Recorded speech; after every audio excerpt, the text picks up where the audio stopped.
everybody loves the idea of scrapping a charge, but on the other hand, perhaps there are people who are those who have needs, those who have acute illnesses don't pay anyway, and the others maybe they can afford to pay. Yes, but she'll do it quite cleverly, I think, because she'll challenge Labour to oppose scrapping the charges. Now, an Iron Bevan. Don't see that happening anytime soon, do you? No, well, it's a very difficult one. I mean, the Labour see the NHS as their baby, and for them to oppose free prescription is very difficult for them.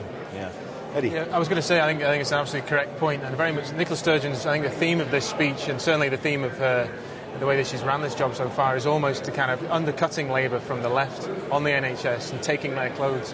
We talk about prescription charges. You know, she's really kind of cut back the whole question of private sector involvement in the NHS as well. I think she's going to refer to Anya and Bevan in the speech today as almost to say, you know, we are the inheritors of Labour's legacy. She's not going to claim Nye Bevan as one of her own, is she? I think so. Goodness me. Now, but you see, there's a problem here. There's a serious problem here. We have a tight financial settlement coming up, and even in the field of health, we have Nicola Sturgeon. She's not saying no to anything. I mean, she's keeping open the A&E units. It's free prescription charges. It's yes, yes, yes.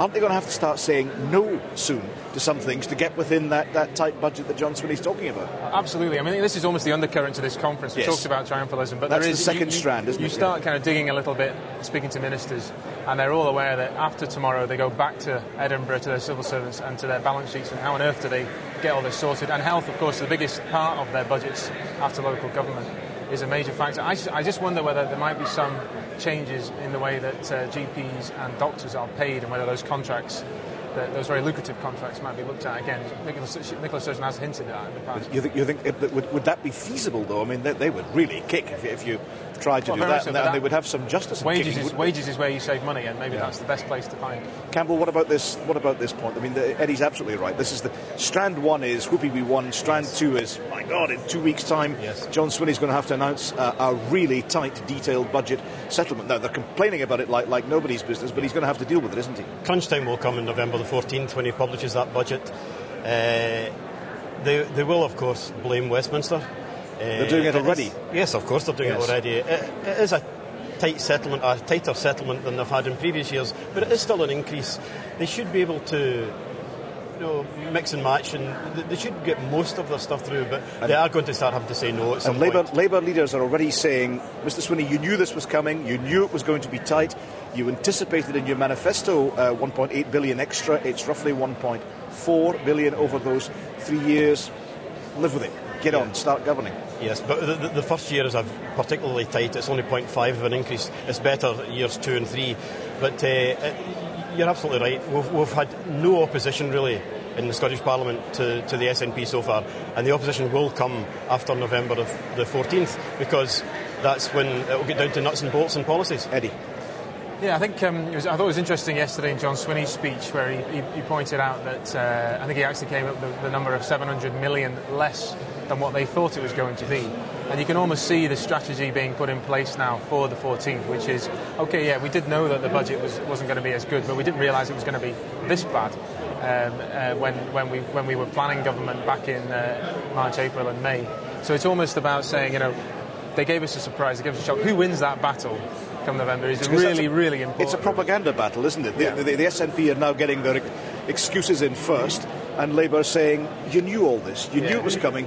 It's a tight settlement, but it's a tight settlement across the UK. There's a certain lowering of expectations, I think, as well, going on in the background about exactly what they can do immediately. A lot of talk about, of course, our manifesto is for a 4-year term, so I think there'll be certain things, maybe things like cancelling student debt, which might not come about in the first tranche of things. Turning back, Campbell, to Nicola Sturgeon's speech, we've had a bit of prizing, nipping at Westminster, haven't we? We had it from John Swinney explicitly on the budget, where he accused the Westminster government of basically fiddling the figures, something they deny, of course.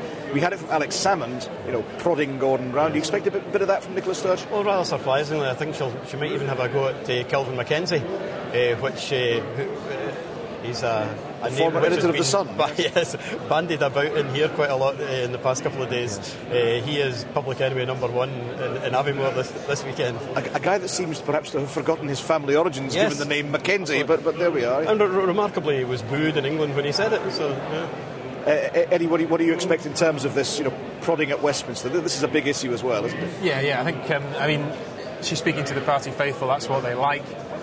She's not going to pass up that opportunity to have a go. And it is within the context, as I say, of this hard political fight that's going to go on about cash. I mean, where are you on this business of whether it's standing up for Scotland or whether it's picking unnecessary fights for Westminster, with Westminster rather? My view has always been is the crucial thing is whether they can bring kind of non-partisan groups with them, the interest groups with them on side. If it's just them battling away about blooming Westminster, all the rest of it, if they don't have non-political groups who are backing them on side, then they are exposed. But the thing is, what they've done so well, I think, since May, is actually bringing people on with them. We had Angus Brenda McNeill on the programme earlier, and he was doing exactly what you're saying there. He's saying, it's not just me who was complaining about the sheep farmers' money, it's the NFU. Exactly, They haven't actually had to pick fights with Westminster. Westminster's been doing it for them, right back to when Tony Blair went to Libya. From that moment on, it's been a series of blunders, I think, from Westminster, which has allowed the SNP to exploit that. Is that legitimate, or have they exploited? Have they done their side of it? Obviously, they've exploited it, but the door was left open for them by Westminster, and they haven't had to pick their own fights. I think it's fair to say Labour's strategy hasn't been clear at all as to whether they want to actually work with the SNP government, or whether they actually want to fight as well. Because I think there are some people that actually quite like the idea of going toe-to-toe with Alex Salmond in the Labour Party. Others who are saying, no, we've got to work with them, and that hasn't helped Labour's cause at all.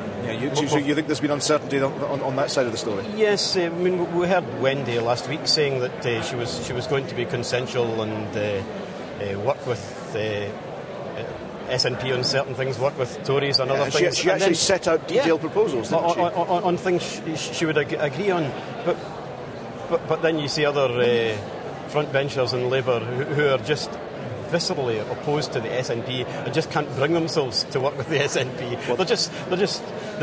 They've been enemies for so long in Scotland, the SNP and Labour. It's very difficult for them to work together. The feeling can be mutual, though, can't it, Eddie? They reciprocate in good measure. I think they're opposition parties. There's no getting around the fact that they're there to oppose and to criticise the government. I think that the problem is choosing their ground correctly, and sometimes it seems that they're just going at them because they are the SNP without actually thinking about whether or not the SNP government are doing the right thing or not. It's worse than them just being in opposition, because you're not finding this from the Conservatives or indeed the Liberal Democrats. It's Labour who have this. It's like a stick of rockets right through them. We hate the SNP, and as you say, it's reciprocated. What does that come? Does that come down to just the raw politics of they're both after the same vote and after the same territory? It goes back to this town ain't big enough for the both of us. It goes back to the referendum in '79, things like that. I mean, in those days, you'll remember it as well as I do, Brian. There was absolute hatred because it was a Labour referendum, and it was the SNP who did all the running on it, because in Scotland Labour didn't want this referendum and sat on their hands basically, and it dates back. I think that was the real start of the enmity between Labour and the SNP.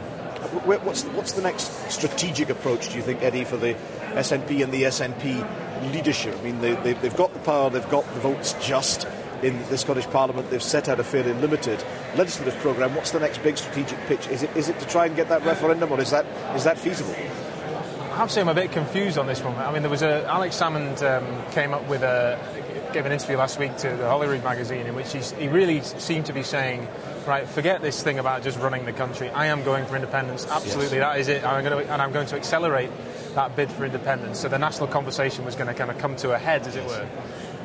Now that doesn't seem to be the case, and there's an interview given today where he seems to be saying more about, it's about running the country and just showing that we can govern, going back to Plan A. Well, that was the strategy at the beginning, wasn't it? It was govern within devolution and invite the voters to infer that so much could be done, so much more in SNP's view could be done under independence, not ram that down their throats all the time. I think he'll also tomorrow try and persuade people that Labour could eventually come on board in this referendum. He'll point to the fact that in Wales, Plaid Cymru and Labour have agreed to work together for more powers to the Welsh Assembly. He'll say that 2011 or 2010, when he plans a referendum, is a long time away, and there could be some persuading. Is that serious that Labour could come on board for that? No. No. In a word, It's interesting. I think what Alex Salmond's aides are saying, just look how things have changed since May, in the way that they perceive the political landscape to have moved substantially, even in the last 160 days. So their point is saying, well, it's moved so far now. Just imagine how much it could move in in the next 160 days. How do you think that the party, Eddie, has handled the business of the elections controversy? I mean, they are refusing themselves to apologise for anything that they may have done. Is that wise? Do you think, Nicola Sturgeon was adamant in saying that they'd done nothing wrong and shouldn't apologise? I think it's probably too late now because it makes it look as if they're just yielding to Labour's demands. I think they should have done probably at the beginning. Although I have to say, I mean, this thing about the business about Alex Salmond for First Minister, yes. I'm not quite sure what they've got to really kind of apologise for, because it wasn't breaking the rules. They were just, you could argue it's sharp practice, but maybe you could also argue it was just being a bit clever. Tommy Sheridan did it. No one objected then. We all pointed out that most of the SSP people had been elected on Tommy's name, but no one actually seriously said scrap the idea. Eddie, Campbell, thanks a lot for that. Thanks very much indeed for discussing the strategy. Well,